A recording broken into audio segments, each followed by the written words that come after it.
nha. Thì hôm nay An gửi đến các bạn một câu chuyện. Thì cái câu chuyện này có thật tại Việt Nam mình luôn. Vào những năm khoảng 2002 hay là 2004 gì đó, thì có một anh chàng lạc lầm là thi công xây dựng.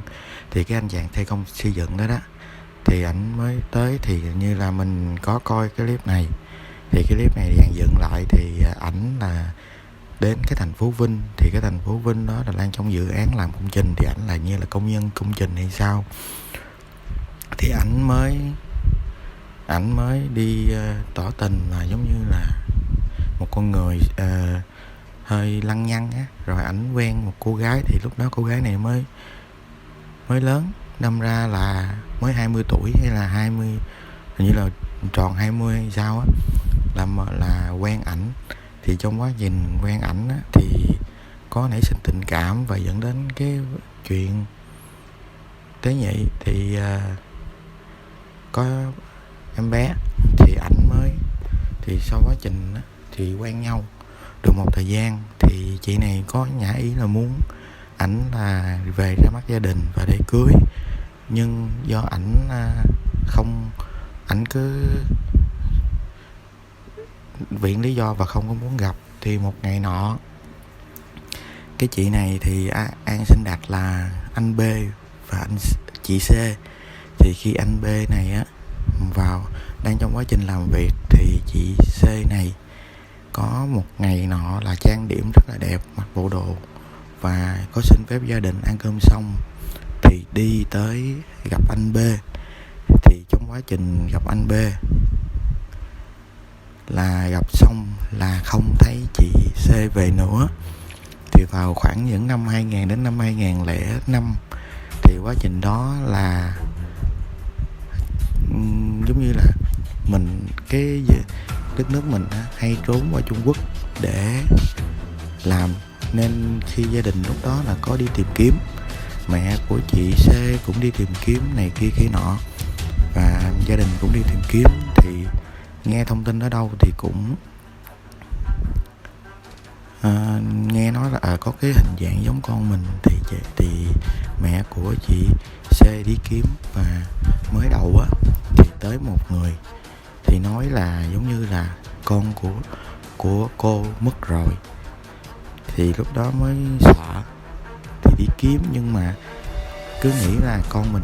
Xong rồi cái chỉ thêm một người nữa, thì cái người đó mới nói là con của cô còn sống rất là tốt luôn, ráng đi, vài hôm nữa nó sẽ về. Sau khi nào nó làm có tiền nó về. Hiện tại nó đang rất là sung túc luôn, nó đang sống rất là sung sướng và nó đang sống. Thì cái câu chuyện này mẹ của chị C và gia đình cũng nghĩ là như vậy nên yên tâm và không có đi tìm chị C nữa. Thì và từ khoảng thời điểm đó, cái anh B này nè, ảnh mới chuyển công tác đi chỗ khác, và cái miếng đất đó, dự án đó bị ngừng thi công và không còn thi công nữa. Thì mới để trống đó đến 14 năm sau, thì có một công ty nọ họ xuống để họ thi công, để họ làm một cái dự án mới. Thì trong cái quá trình á đang thi công có cúng kiến này kia nọ hết rồi. Thì trong quá trình thi công á, thì khi mà máy cẩu xuống thì nó trúng một cái vật gì á. Thì khi mà cái máy cẩu lên, thì ở dưới đó là có một cái một cái chăn bông của Trung Quốc ngày xưa á các bạn. Thì khi một anh nhân viên công trình á mà lại mở ra, thì nhìn vào đó là nguyên một bộ xương. Bộ xương này cũng lâu rồi nên nó phân hủy gần hết. Thì khi mà như vậy là nguyên toàn bộ đội thi công dừng hẳn hết luôn, và bắt đầu điện cho công an xuống. Thì khi công an xuống khám nghiệm hiện trường, rồi rửa hết tất cả những cái manh mối như là cái mền quấn.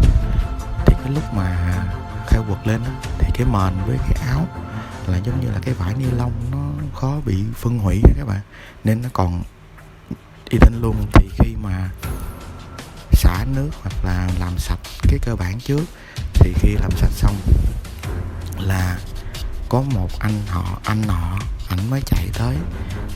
thì ảnh mới nói là cái áo này sẽ giống cái áo của chị con mặc thời lúc mất tích tới giờ. Thì công an mới nghi ngờ.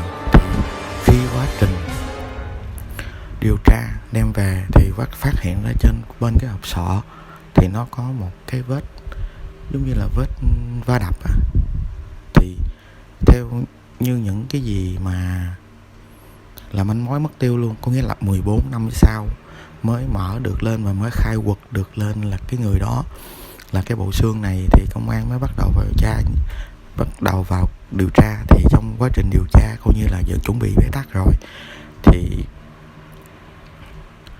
cái manh mối nó giống như là cái bộ xương á, hay là cái vấn đề này giống như là nó hơi về thiên về tâm linh, thì nó có những cái manh mối.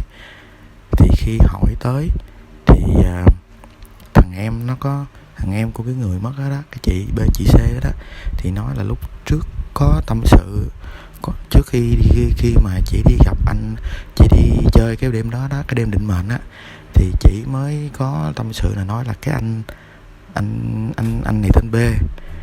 Thì cái bằng nghiệp vụ hay sao thì thực sự mình rất là công nhận là công an Việt Nam rất là giỏi, thì đã tìm ra được anh B. Và hiện tại á, theo biết á, là anh B đã có gia đình, có con rồi và sinh sống tại Hà Nội. Nhưng lúc đó là có đi vào thành phố Vinh, Nghệ An á, để làm công trình. Thì có quen cái chị C này. Khi mà cơ quan chức năng điều tra xong thì ảnh còn gian dối, ảnh có lên trên cái khu vực mà lúc mà trình diện để khai báo á, cũng như là khi mà các bạn hiểu không, tuy là các bạn có thể trốn được tòa án, công an, nhưng các bạn không thể nào trốn được cái tòa án của lương tâm các bạn. Thì khi lên thì vẫn còn quanh co và không có cãi và không có nhận là mình là người hung thủ. Thì sau cái quá trình đó thì công an nó mới nói là sau hộp sọ nó có một cái vết đập ngay ót. Thì trong quá trình đó thì ảnh mới chịu khai báo thật. Thì trong cái đêm đó thì ảnh có gặp chị C này, anh B có gặp chị C. Thì trong quá trình qua lại cầu cơ thì chị C có báo với anh B là đã có thai. Thì anh B này mới đã báo là không có cưới, tại vì ảnh quyết định là anh không có cưới. Tại vì theo mình nghĩ là cái anh B này là muốn kiểu như là quen qua đường, quen chơi thôi, chứ thật sự không phải là quen để tiến tới hôn nhân. Thì trong quá trình giằng co đó thì khi mà anh B anh bỏ đi thì chị C này có kéo lại và tát anh B một cái. Thì trong quá trình tát thì anh B có giằng co và đẩy chị C này té xuống và cái đầu đập vào cạnh giường. Nhưng mà lúc đầu á thì anh B này anh mới nói là trong quá trình nói chuyện thì có cãi vã, thì chị B chỉ lên cơn bệnh tim và chỉ tắt thở nên ảnh sợ. Nhưng thực sự ra là không phải, là ảnh vô tình trong quá trình đó thì cãi cọ nhau, xảy ra xô xát. Thì trong quá trình xô xát đó thì chị B đập đầu vào trong cái thành của cái giường á các bạn. Thì chị C chết ngay khúc đó luôn. Thì anh mới quýnh quá, anh không biết làm gì, anh mới lấy cái mền anh quấn lại và anh lôi cái xác của chị C ra sau cái sân vườn á, ảnh chôn lại. Và một thời gian sau, khi mà em của cái chị C này có kiếm ảnh thì anh nói là bữa đó có gặp nhưng mà về sớm lắm, không có ở lại đây. Rồi mấy hôm sau ảnh còn qua nhà của cái chị C này nói là cái đêm hôm đó là chị C có lấy một số tiền của ảnh và đi mất tiêu. Thì gia đình cứ nghĩ là chị C này trốn sang Trung Quốc để làm việc, nên đâm ra là từ đó là thời gian đó là không còn tìm cái chị B này nữa. Nhưng mà sự thật là Nhưng mà cái anh B này nè, ảnh về nhà ảnh ngủ thì lúc nào ảnh cũng cảm giác là gặp cái chị này hiện về để kiếm cho ảnh bị cắn đứt lương tâm, giống như là trong vòng 14 năm đó ảnh không thể nào ảnh sống tốt được, và ảnh bị ám ảnh cái hình bóng, cái hình dáng của cái người này, cái người chị C này hoài luôn. Có nghĩa cái câu chuyện của An muốn kể đó các bạn, có nghĩa là các bạn có làm cái điều gì đi chăng nữa, các bạn có trốn được pháp luật nhà nước, nhưng cái lương tâm của các bạn là các bạn không thể nào các bạn nó sẽ tự phản chủ các bạn. Thì cái câu chuyện này là có thiệt vào những năm 2000 tại Việt Nam, và có một video được đài truyền hình An ninh TV có quay lại, và An sẽ để cái clip gốc của cái câu chuyện này bên dưới cái phần mô tả. Các bạn có muốn tìm hiểu thì cứ bấm vào cái phần mô tả để lấy cái link gốc về coi. Thì sau cái câu chuyện này á, thì sau khi mà công an điều tra và dựng lại hiện trường á, thì cái công việc thì mới biết được là anh B và chị C này có quan hệ tình yêu, rồi dẫn đến sự mất mạng của chị B. Nhưng mà cái sau 14 năm là mất hiệu lực, nên đâm ra là cái vụ án được đưa vào luôn, đưa vào sự im lặng luôn, không còn xử lý được nữa. Thì cho dù anh B này anh không có bị truy cứu trách nhiệm hình sự và bị truy cứu bên phần pháp luật, nhưng mà cái pháp luật lương tâm và cái tòa án lương tâm của ảnh nó đâu có để cho ảnh được yên đâu. Ảnh sống dằn vặt. Mình nghĩ là chắc anh này anh sẽ sống suốt cuộc đời ảnh trong cái niềm ám ảnh này. Thì qua câu chuyện này, An cũng muốn gửi đến cho các bạn một cái ý nghĩa là chúng ta nên làm nên sống nó có ý nghĩa.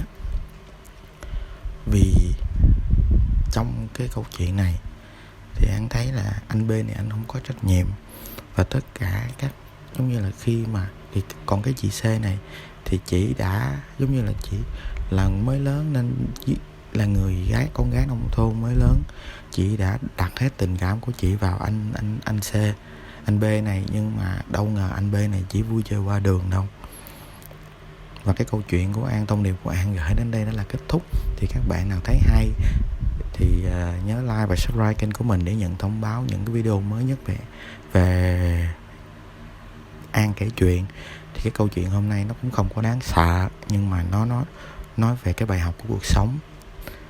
Rồi thì An xin chào tất cả các bạn và kết thúc video tại đây. Xin chào và hẹn gặp lại các bạn vào một cái video. Theo thông lệ là lịch phát sóng của An á, là tối thứ sáu hàng tuần. An sẽ up một cái video An kể chuyện. Còn ngoài ra là An sẽ up những cái video về cuộc sống.